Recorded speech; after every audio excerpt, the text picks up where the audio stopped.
Hi everyone, and thank you for joining us on our Tuesday TNT. Plenty to get through today, including we're still in the aftermath of Songkran. Let's see what the media says. The Pattaya News saying 20 tonnes of garbage left behind after one lie in Pattaya, but city cleaners quickly resolved the problem. And Pattaya hosted the One Lie celebrations last Friday to mark the end of Songkran. I think it went over the weekend as well. According to the Deputy Mayor, the celebrations generated 20 tonnes of waste, mostly strewn around Beach Road. And he described the waste management workers as true heroes for their dedication. He noted Beach Road was covered in coloured powder, although the city had technically banned it. Trash, glass bottles, cardboard boxes, water guns, water buckets and powder cans. And the workers were able to complete the clean-up before dawn, in line with the city's clean before sunrise policy. So a huge influx of tourists to Pattaya on Friday and over the weekend, but then again at the cost of a certain amount of water and the generation of all this trash. And this story, and it's reported in PattayaMail.com, scores of tourists robbed during Pattaya Beach Water Festival. And this compilation says the victimised tourists gather at Pattaya Police Station to report the thefts of their cash, mobile phones, credit cards and essential documents, leaving them shaken and seeking justice. So I thought we'd probably get some numbers, some quotes from aggrieved victims and city officials. But no. As Pattaya Water Festival reached its peak, alarming reports emerged of organised gangs targeting festival goers and pilfering their belongings. On the evening of April 19, tourists from various nations, no details there, converged to celebrate in the Songkran festivities along Pattaya Beach Road. However, their jubilant revelry turned into a nightmare as they fell prey to criminal elements. ChatGPT, excuse me. The perpetrators absconded with a substantial amount of cash, comprising both Thai baht and foreign currency, along with mobile phones, credit cards and essential documents. What in earth are they doing carrying essential documents? Despite the concerted efforts by Pattaya authorities to fortify safety measures through heightened patrols and surveillance, many affected individuals expressed grave concerns regarding the adequacy of the festival's security arrangements. Nice digital word salad, but no information, no quotes, no numbers. And the article says the vast scale of the festival has afforded opportunities for organised criminals to exploit unsuspecting victims, underscoring the imperative for heightened vigilance and expedited action from law enforcement authorities. So a complete waste of media space there. I think the Pattaya Mail can do a lot better. Where's Barry? To this story, and quite different from nationthailand.com, surge in tourist arrivals put down to visa waivers, Grand Songkran celebration. Oh, some numbers. Thailand welcomed 1.5 million foreign visitors between April 1 and 16, generating a revenue of 70.2 billion baht. And these are figures from the Tourism and Sports Ministry. I still have no idea how they figure out exactly how much was spent. Of course, it has to be estimates.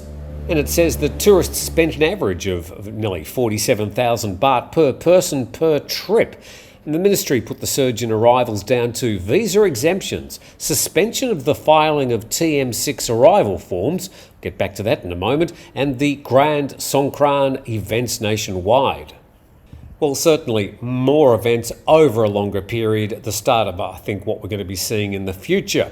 But as far as the suspension of the filing of TM6 arrival forms, well, that really was just a matter down on the Thai-Malaysia border, maybe other borders as well. And maybe that did encourage some border tourists to come into Thailand for Songkran, but I wouldn't have thought it would have been that many.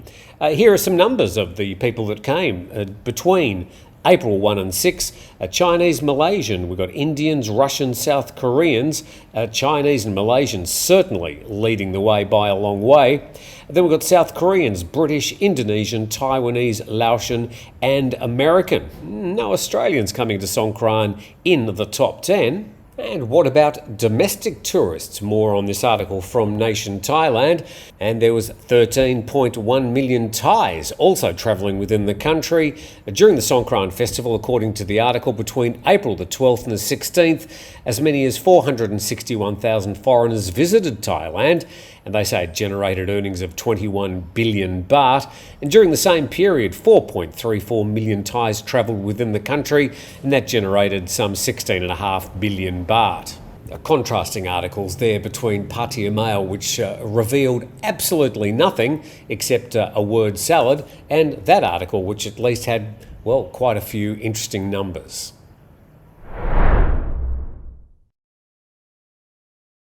Now, a lot of people yesterday in the comments section when talking about Songkran wanted to, well, pour water on people's fun.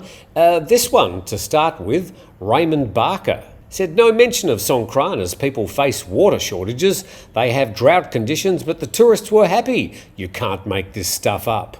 And his feelings were well represented by a lot of other commenters. This one from Alpha Bravo: sorry gentlemen, but the amount of water that was used on Songkran is nothing compared to what's needed every day for golf courses and swimming pools. Washing the dishes, washing their clothes, flushing the toilet. What about all the sheets and pillowcases that were washed for all those people that were here for Songkran? No doubt they probably had a few showers as well. I mean, yes, there is a certain amount of water used during Songkran, but it does attract a lot of people and generates a lot of money. So, does the cost outweigh, the benefits outweigh the disadvantages? People did have their comments and would be happy to hear your comments as well. Now, talk about media perhaps not reporting as well as they should. This from the PhuketNews.com. Transgender woman swept off rocks, drowns at Kalim. Oh, interesting. She was transgender. I wonder what that's got to do with the story. And the 23-year-old transgender woman who's known as Chanan Chida, she'd walked down to the rocks to take selfies with a friend. She posed too close to the edge of a large rock she was standing on and was swept into the water by a large wave, according to police. So, in other words, the headline is really just a piece of superfluous fluff by the writer there at the PhuketNews.com, really just throwing that word in to get a few extra clicks. The transgender aspect of that story has got nothing to do with the context of that story. Moving on to our next story now, a disturbing story out of Pattaya. This is published in calsodenglish.com, almost identical story published in thepattayamail.com. Swiss national in coma after brutal hit in Pattaya. There's a screen grab. And the caption says, CCTV captures shocking footage showing a Swiss man on a three-wheeled scooter hit by a car in the middle of the intersection of Pattaya South Railway Road. Now, there is video for this. I've decided not to show it. It's certainly available at this story and at the PattayaNews.com. My first question was, and it wasn't immediately obvious from that particular photo, was this person on like an electrified sort of people mover that's usually reserved for the sidewalks for elderly people, or was it indeed a three-wheeled scooter?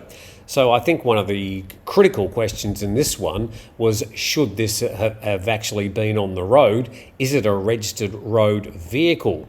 But the Thai wife fears the case will be hushed up and pleads with the media for justice. And the 55-year-old wife said that her 73-year-old Swiss husband, Andreas Geisbuller, was hit by a car driven by another person, causing the three-wheeled electric scooter to skid across the road. And the incident occurred around 9:50 a.m. on April 19th. After the accident, the other driver refused to take responsibility and instead told Ms. Samrit to deal with the insurance company, even though her husband was still in a coma and being treated in the ICU at Bangkok Pattaya Hospital. And her husband had left the house on his three-wheeled electric scooter to buy his regular medication. The driver said he would leave everything to the insurance company. Moreover, the police officer in charge of the case at Nong Pru Police Station has yet to determine which side is at fault and has not summoned the other driver for questioning. Well, the Swiss gentleman was in a coma. I'm certainly hoping that he might be out of a coma by now, and we wish him well in that recovery. But interesting that woman felt she needed to contact the media to get some sort of coverage on that story. Now to a BBC story which, sort of bypassed me. It was actually published on the 6th of March this year, titled Thailand, 10 million sought treatment for pollution-related illnesses last year. And it says the illnesses were linked to air pollution last year, and data from the National Economic and Social Development Council. Widespread farm burning and forest fires, notably in the country's north, often create a noxious smog at the beginning of the year. And from 1.3 million in the first 9 weeks of 2023, the number of people seeking treatment for pollution-related illnesses increased to 1.6 million at the start of this year. And it notes that Thailand's got a population of about 72 million, and the cases include those with chronic conditions such as lung cancer, bronchitis, asthma, and heart disease. And the report goes on saying that Thailand's air pollution is a problem during the dry season, which typically runs from November to March. Well, here we are in the middle of April. Let's quickly check. And today, according to IQAir.com, Chiang Mai, number 3 of the most polluted cities in the world. And some of those air pollution monitoring numbers are horrendous, right up at the very top of the scale with that dark purple, but plenty of red to be seen. And we can see the fires around northern Laos and also in Myanmar, which are having a big effect on the pollution problem there in Chiang Mai.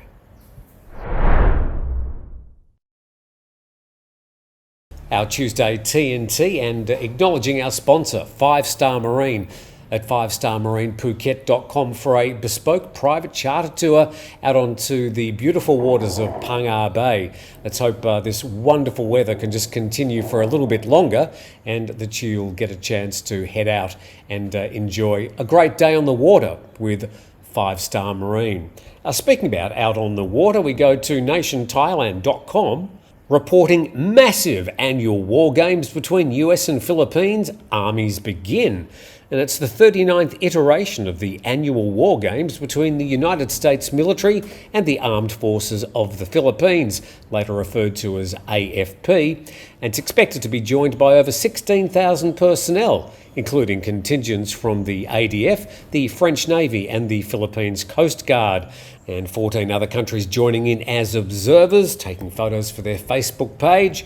And a spokesperson for the Philippines says the Balakatan exercise is an annual event aimed at strengthening defence capabilities and alliances. While we remain vigilant in the face of regional challenges, the exercise is not explicitly tied to any particular country's actions. And from the Bangkok Post, Chinese warships in Cambodia fuel fresh concerns as Wang visits. And China's top diplomat has pledged to further boost security ties with Cambodia during a visit amid concerns over an extended presence of its warships at a naval base on the Gulf of Thailand. Well, firstly, may I say, impeccable timing, sir. China's Foreign Minister Wang Yi arrived in the neighbouring nation on Sunday for a 3-day visit after meeting the Indonesian president in Jakarta days earlier. He told his Cambodian counterpart the two sides should boost cooperation and to strengthen solidarity and cooperation and tighten the security line for the construction of a China-Cambodia community with a shared future.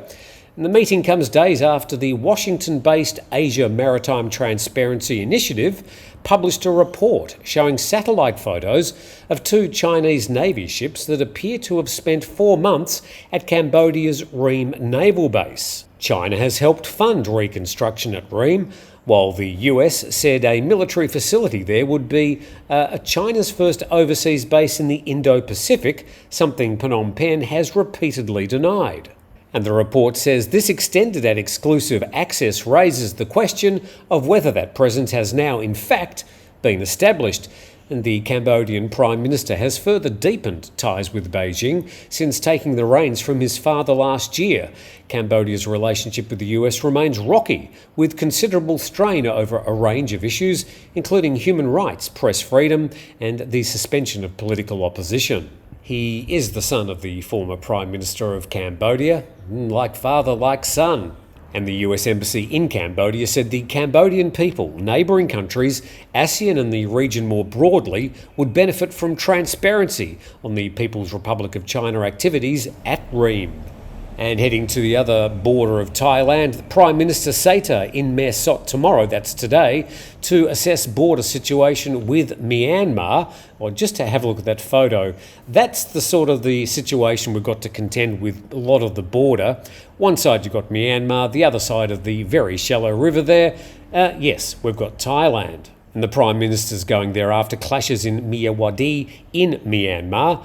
The Prime Minister's agenda includes meetings with relevant authorities working in the area to receive updates on the latest situation, including aid plans for both Thais and Myanmar nationals who have been affected by the ongoing civil war in Myanmar. And yesterday, the Thai Foreign Minister said about 2,800 people displaced had fled into Thailand, but 1,200 of those have already returned to Myanmar. That's the ones that they actually know about. And the Mae Sot Hospital's been designated as a medical centre for those Thai and Myanmar nationals who are affected by the fighting. The hospital declared an emergency situation after 22 injured people from Myanmar were brought to the hospital all at once, with 7 of them severely injured. And Thailand maintains a neutral position over the strife in Myanmar, according to the Foreign Minister. And another issue of importance, according to the Foreign Minister, is the border trade through Myawaddy Township, which has been affected by the recent escalating fighting. It's a major hub through which goods from Thailand are transported into Myanmar. Now, trade could be things like food. It might also, in extreme cases, be things like cash, weapons, maybe even drugs. But that crossing from Mae Sot in Thailand into Myawaddy in Myanmar, a crucial crossing for both the Thai government and the Burmese junta. I'm pretty sure the Prime Minister travelling up there today will be trying to at least do something to resolve that particular situation at the moment. And that's the way we see a lot of the stories around Thailand today. Had a few other things I needed to mention, but we're sort of run out of time. Please subscribe to the channel if you get a chance. Hopefully you've enjoyed our quick journey around the main stories, and we'll do it all again tomorrow.